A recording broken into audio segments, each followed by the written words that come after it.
Hey, greetings viewers. Thanks for joining me out in the garage today with the Rat Rod Chevy, the Silverato. Tune-up time for the 350, the 057. Already did the fuel filter. Maybe you saw that video. I replaced the air filter, but of course that was just as easy as taking this little nut off. Got a PCV valve, I got plugs, I got cap and rotor, new wire set. Going to give this a quick tune-up, see if we can't get this truck that's been sitting for 5 years to run a little better.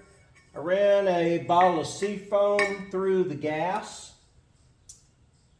before I changed the filter, but I've since changed the filter. I might do it again just to clean the injectors out. Yeah, the new air filter, that was easy, but that really makes a difference. That old one was super gross. And now this will come off out of the way, off of this plastic box. I hope you could see that.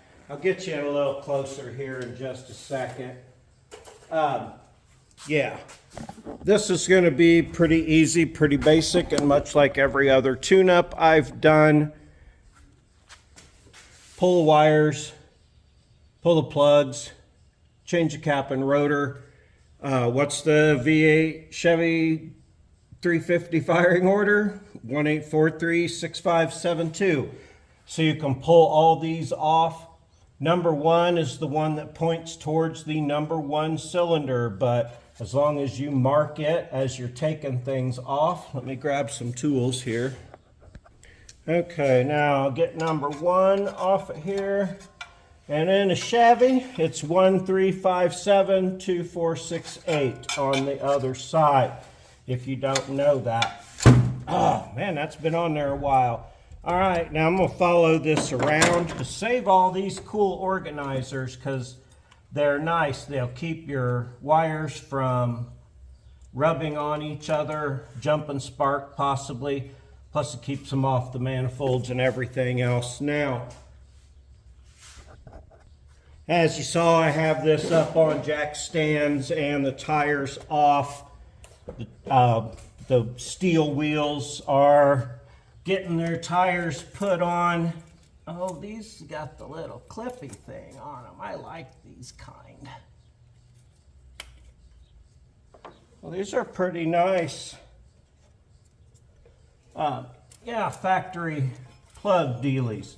Okay, but that's not the point I'm trying to make. Take number one off, take it off all the way, follow it around, see where it's number one, and it's pointing right towards number one. By the shape of the cap, which goes on like this, it's the one right next to the screw, okay? So that's how you know which one it is. Now I'm gonna go through, I'm gonna take all my plug wires off, take my cap and rotor off and change that. Then I'll do the plugs. Then I'll put the wires on. So hang on while I pull all the wires off. All right, still in the process, but look how crusty that coil tab is there in the middle. I pulled that off and corrosion just fell off everywhere. That can't be helping under load. Man, this thing ran so good in the first, I put almost 500 miles on it already. It has run so good. I have changed the oil. I didn't show you that. I think you could do it all change. But anyway, seeing that super crusty coil, clean that up, that's got to make a difference. Also a good reason to put the dielectric grease under your terminals to keep corrosion like that out. All right, next thing after you get all your plug wires off, I'm going to change my cap and rotor out now. Easy enough to crawl up on here. They give you plenty of room. Woohoo. Just watch where you put your knee, not on plastic. If you're playing the home game, it's 7/32 is the nut size for your nut driver on those. Your new one comes with new ones, so don't worry if these fall. Other one, other side.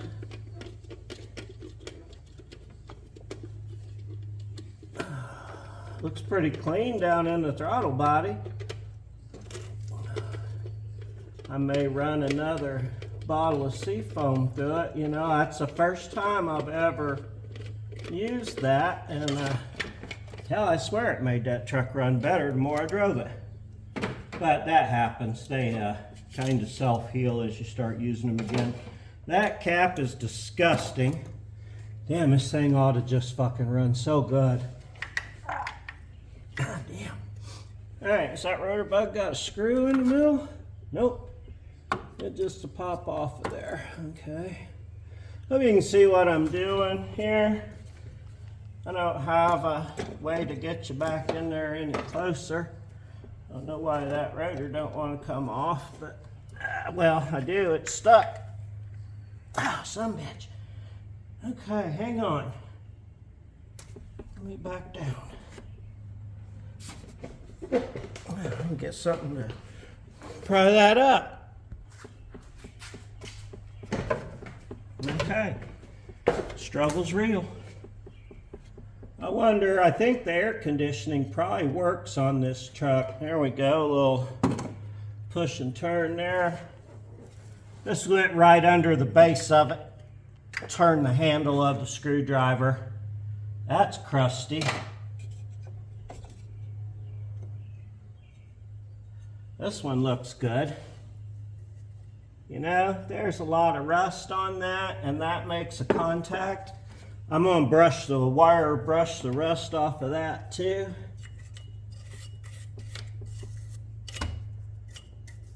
It's funny how much got rusted under that cap and how that coil got corroded. But anyway,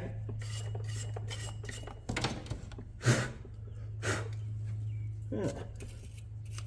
Clean those pieces up. Boy, I'm excited to see how great this thing is going to run for me now. Where'd that go? Which way was that point? Where's my flat spot? Oh, there it is. Got a notch in it. Okay. Different. Little yellow, except it's white. All right, now everything else in there looks good. I'm just going to drop my cap right back on. Pretty basic stuffs.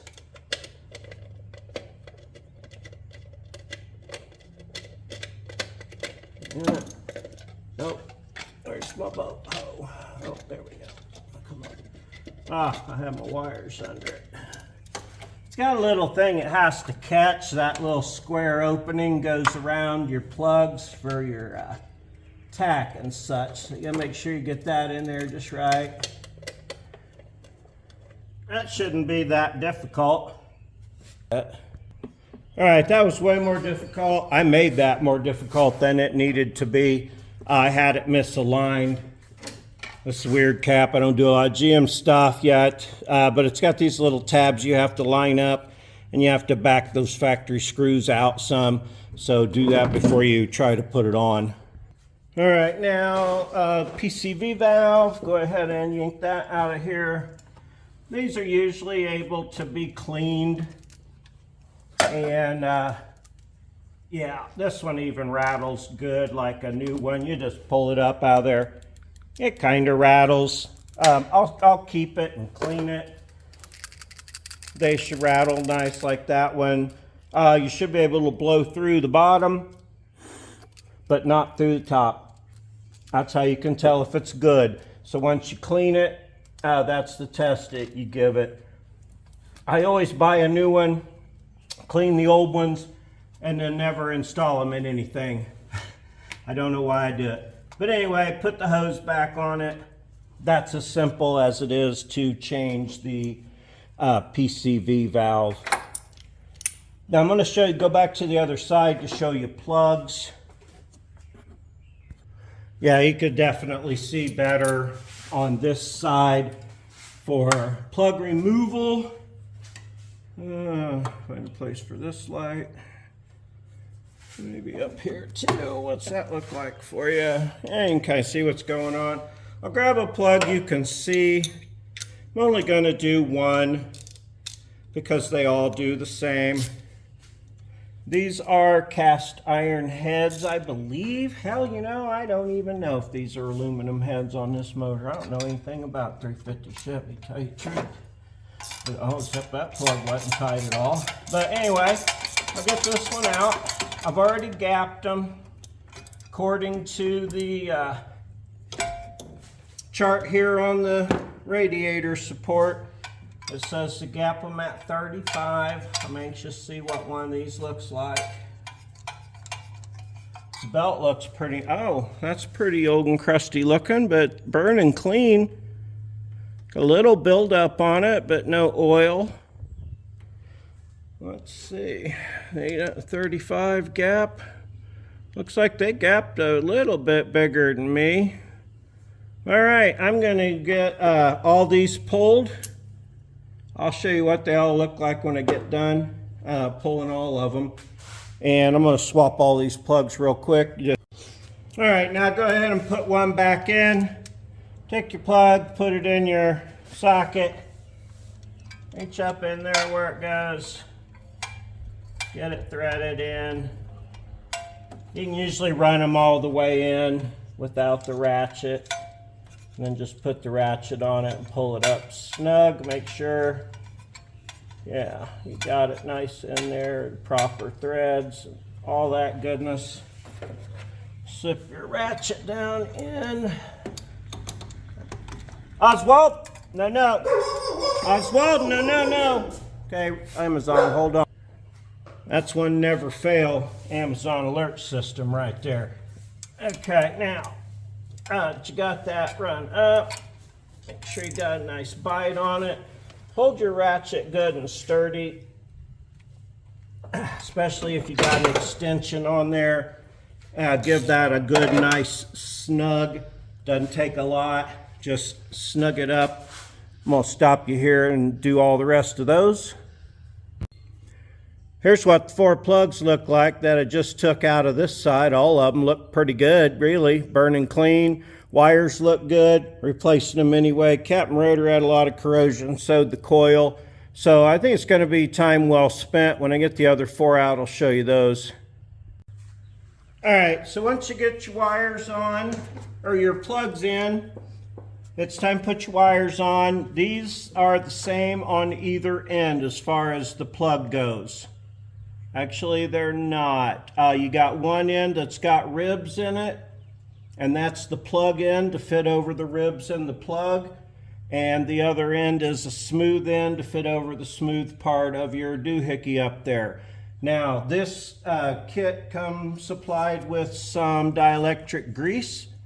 It only takes a tiny smear, kind of to do around the edge of it. And then I'll squeeze it together so it gets some on it. It don't take a lot. If it spooges out, scoop it off, put it in the other end. You can squeeze them together and get it to smear around real good. And that's all it takes, is just enough to keep some moisture out. Yeah, so that. And put some in your next one here. Squish it around, especially that coil wire. All right, now, number 1.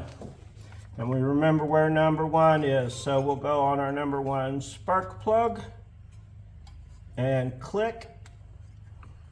And in our number 1 spark plug holder, in our wire holder, through, behind, and up the back.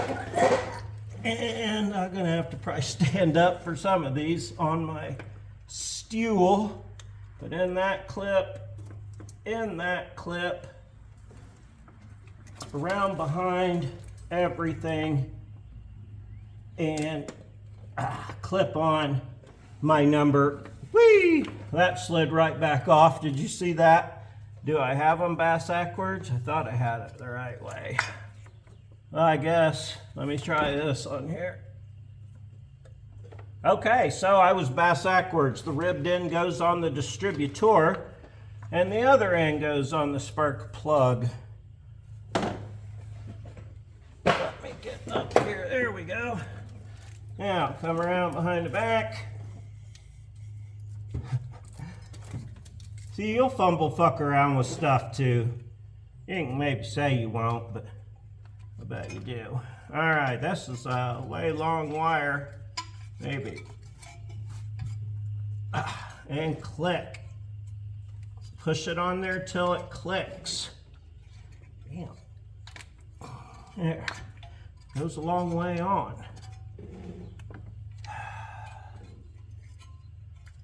It's hot today. There you go, on till it clicks. In your loom. In your holder. In your holder. And on. Damn, that was easy, right? All right, now your 1, 8, 4, 3, 6, 5, 7, 2. Clockwise around. It's clockwise around, right? Yeah, clockwise around. Okay, yeah, I had to double check, but I knew it went clockwise around. So you got your first one is 1, and then it's 8, 4, 3, 6, 5, 7, 2. And since over here, I squishing grease out on my shirt, that's where that's coming from. Don't lay on your grease packet. Dork. Anyway, so my next one is 8, which is the back one on that side. 4, 3. So I got 1, next one 3. I'm gonna skip around, do all one side, jump over, do all the other side. PCV valve is in, air filter, fuel filter's changed. Oh, she's gonna run like a champ when we're done here. All right, guys, I forgot to show you, and gals possibly, and everybody else watching, I forgot to show you these plugs.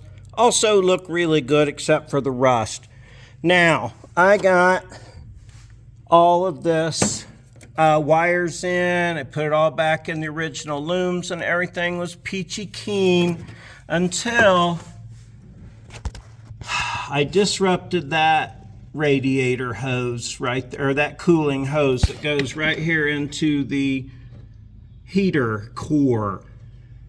Now, I'm not going to start the engine because I don't want that to spray coolant, and it is now a coolant leak, so I want to either plug that off or get that little plastic fitting that fits it or something before I fire it up.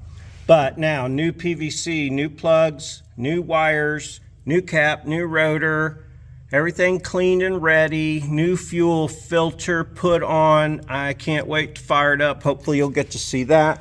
I got brakes on the way. I got brake parts here. I forgot the guy just came a little bit ago. I'm going to go over the whole front end. Brakes in the next video. I changed the gear lube in the rear axle. That was easy enough. I forgot to video that for you though. All right, that's enough for today. You can see that wet spot forming on the floor where I got that coolant leak now. Damn that hose. So when you're working, watch that hose, especially on old crusty vehicles.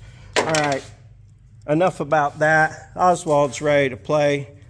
So is Slim. I got all the help I can stand today.